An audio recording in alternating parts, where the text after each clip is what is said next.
All right, hello everyone. What is up? I'm back and I'm kicking off my little Leprechaun leading up to St. Patty's Day next Friday. I'm gonna review all the Leprechaun films one by one, and to be perfectly honest, this is my first time going through all of these, so it's gonna be interesting, I hope.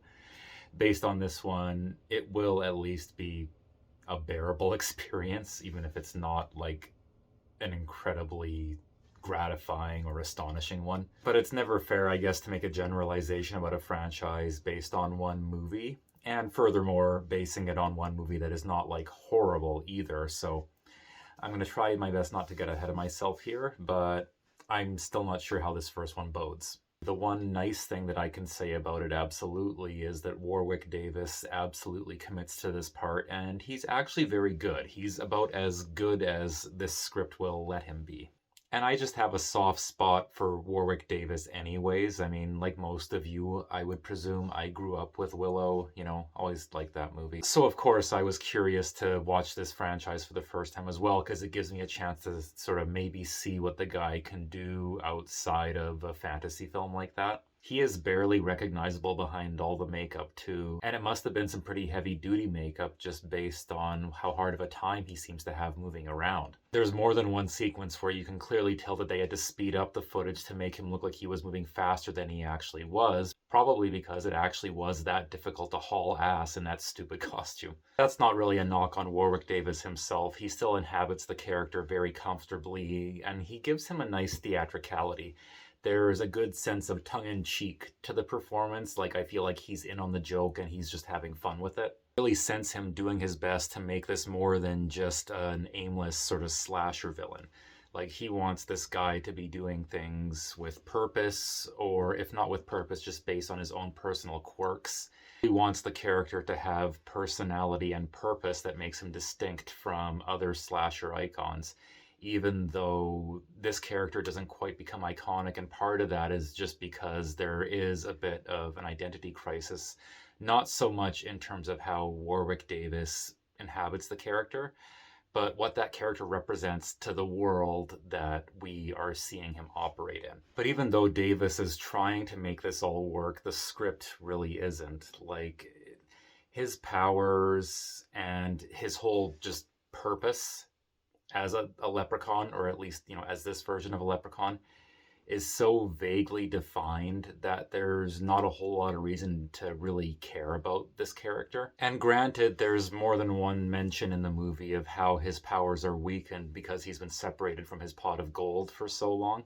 But it still doesn't change the fact that throughout the movie, his powers kind of have that Batman or James Bond syndrome, where they just kind of happen to have access or means to activate just exactly whatever it is they need to serve this very specific situation. Like, if this leprechaun needs to teleport, the movie just lets him do that. If he needs to be able to use green gas to shut a door or choke someone to death, the movie lets him do that. If he needs to be bulletproof sometimes, and other times so fragile that his hand just breaks off when a door closes, the movie just flip-flops either way. I think that's sort of what the movie's big problem is. On the script level, it's all setup and no real story. And God bless Jennifer Aniston. I mean, the poor woman, she's not a bad actress at all, but no matter what you do, she's always going to be Rachel. There is no escaping that. And me watching this in hindsight certainly doesn't help that,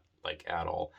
It honestly at times, felt, especially in the early goings, like I was watching an episode of Friends with the laugh track muted. And that's not a knock on her. I mean, as ever, she's just playing this material as it's written. But every time she dropped a punchline in this movie, there was just canned laughter erupting in my head. I can't help it. I'm sorry.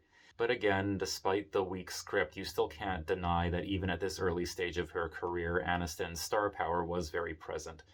I mean, whether she's better or worse than one actress or the next, I'm not going to get into, but for me personally, I think that Jennifer Aniston has always had a certain gift when it comes to comedic timing, if nothing else. This movie does give her a very good showcase for that talent, even if it does mean that sometimes the tone of things does suffer a little. From what I understand, the movie was originally intended to be relatively serious, but then as soon as Warwick Davis was cast as the Leprechaun, he took it upon himself to influence a more comic tone in the film. And while I do think that that was the right idea in theory, I sort of feel like the execution of it is a little bit off. And sometimes the comedy works and does mesh well with the horror lore and that side of the storytelling. One sequence in particular that stood out to me as being kind of clever, and I don't really consider this a spoiler, it's a 30-year-old movie, for Christ's fucking sake. But anyways, the moment that I really appreciated was when they decide to distract the leprechaun by throwing a whole bunch of unpolished shoes at him, and the little guy cannot help but be compelled to stop what he's doing and polish every single shoe. Every single one of them, no matter what. And you can see the look on his face. Every time they hurl another shoe on the road at him, he just has this like, oh, dude, seriously, you're doing this to me again. Because he wants to chase after these people so bad, but with all those unpolished shoes, I mean, what's a leprechaun to do? He's stuck. He has to do it. But it's comedy that works because it's actually applying a certain semblance of insight about the character to that situation. While elsewhere in the movie, a lot of the times the character just kind of feels like a Furby or something like that, and you can't find the off switch on it. Like the whole running gag of him ending every sentence by reminding us that he's a leprechaun doesn't really come off the way that I think the filmmakers thought it would. Like it's like everything, literally every other word out of his mouth. I mean, I don't know if poor Warwick Davis was left to improvise his own lines or what, but this is below first draft. This is like first brain fart before you even sit down to write kind of dialogue. It's not wise to cross a leprechaun. You shouldn't wag your finger at a leprechaun. You can never truly be rid of a leprechaun. You can never shut the hell up about the fact that you're a leprechaun. Christ, it's just lazy writing. I'm sorry, but that's what it is. On the plus side, I did enjoy the moment when he runs over a guy with the pogo stick. But again, I do wish that they could have made up their minds whether they wanted him as a villain to be like a little sort of just slasher elf who runs over people like that, or if he is sort of a magical being who kills people by manipulating them or getting inside their heads. There's a few effective moments that way too, but as ever, the movie cannot make up its mind between which of those is really his defining power trait. Speaking of his powers, to come back to the point that I mentioned about them speeding up the footage to make it look like he's moving faster, besides the fact that it's painfully obvious that that's what's being done, besides the fact that you never for a single second feel like this leprechaun is actually closing in on that truck or on Jennifer Aniston when she's running through that hallway in the rest home. The most deserted rest home I have ever seen in a movie, I think, by the way. Jesus Christ. But with it being such an eyesore watching all these chases staged this way, I have to ask myself, why couldn't he just like propel the wheelchair forward with his powers? Why do you have to speed up footage of him going like this? Or, you know, farting around on his roller skates? Like, why couldn't you just, like, seriously, you could have just hooked Warwick up to the truck with a line, something, I don't know. You can edit it out in post. Even back then, that wasn't that hard. And just tow him. Just make it look like he's flying. You could do it in camera. You wouldn't need to waste your time speeding it up and making it look embarrassing in the studio. Yeah, I don't know. Maybe I'm talking out my ass here, but, like, there are so many simpler ways you could have accomplished the illusion of him moving fast. I also think a big wasted opportunity comes when that one character, and I'm sorry, I forget the character's name right now. I'll have to look it up and put it down in the comments there. But the big simpleton, when he swallows the gold coin and, you know, the leprechaun figures out that he's going to have to get it out of his belly if he wants it. You know, that was such a great opportunity for a classic horror comedy moment or act in a film, and the movie doesn't really do much of anything with it. I mean, especially because he swallows it relatively early on, and then it's never brought up until the very end. I get that them leaving it behind was supposed to be the point, and that's sort of like, you know, the fatal mistake that brings the leprechaun back around. But especially in those circumstances, why, oh why wouldn't you speak up and say something earlier, man? It's a little bit like the fact that after spending a good part of the movie just fleeing to and fro and screaming at this leprechaun as it chases them, someone finally speaks up and mentions that the guy who used to own the place, O'Grady, who apparently had a run-in with the Leprechaun, is still alive and in town. And Mr. O'Grady, by the way, in his opening scene looks like he's in some sort of Irish Colonel Sanders impersonator contest or something, with information that can help them defeat the little bugger.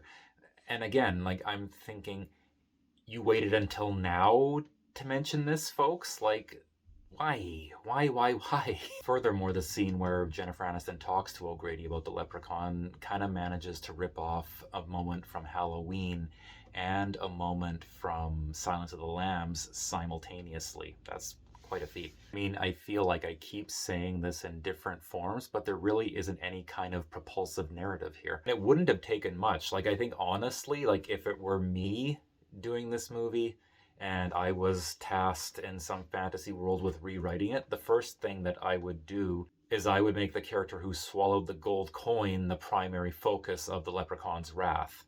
Like, let him recover the whole thing at once, except for one coin that this big doofus swallowed. I mean, like, there are so many different ways that you could go with that and stretch it out and have lots of dumb, raunchy horror comedy fun with it. And that's all you need. I mean, the stories to these movies don't have to be Oscar-winning 3-hour epics. They just need to be competent, cohesive stories. That's all. But you know what? As shapeless as this movie is, it did, on the basis of Warwick Davis's performance, convince me that this character could work with the right script. So I've got my fingers crossed, and I'm hoping against hope that they did manage to beef up the writing department in number 2. But we will see. Right now, I'm not convinced that the luck of the Irish is on my side, but I'm going to keep an open mind. Anyway, I think that's about it for this one, so thanks so much for watching. Happy International Women's Day to any of the female viewers out there. You guys are all incredible. And just a happy hump day across the board, period, to everyone. Look for the next entry in the Leprechaun soon if I can help it, and I will catch you all later. Take care.